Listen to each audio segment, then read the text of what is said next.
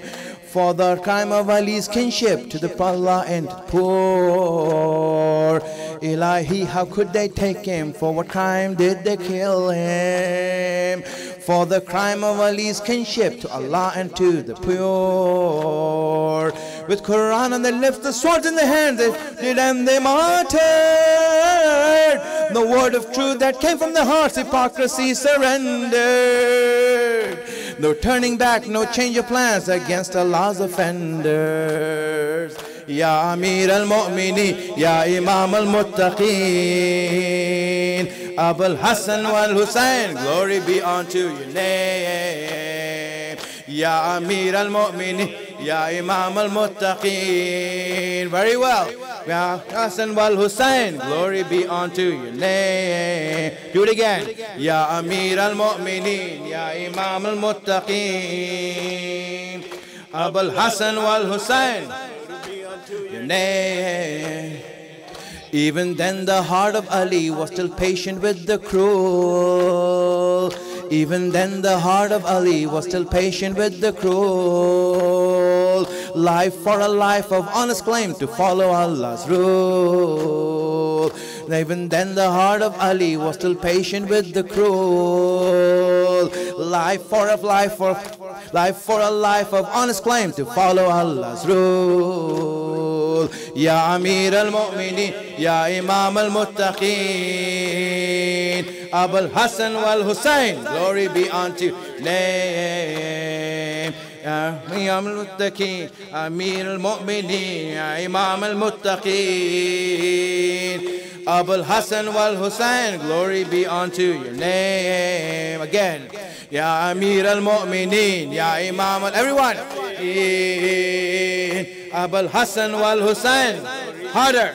Name. Ya Amir al-Mu'minin, Ya Imam al-Muttaqin, Abul Hassan wal Hussein be unto you. Jazakallah. Never was a break of dawn to witness such a fearful sight. Never was a break of dawn to witness such a fearful sight. Ya Muazzin, call the name that fills the pious hearts with light. Never was a break of dawn to such a Never was a break of dawn to witness such a fearful sight. Ya Muazzin, call the name that fills the pious hearts with light. Ya Amir al-Mu'minin, Ya Imam al-Muttaqin, Abul Hassan wal Hussein, glory be unto your name. Ya Amir al-Mu'minin, Ya Imam al-Muttaqin. Again. Abul Hassan wal Hussein, glory be together.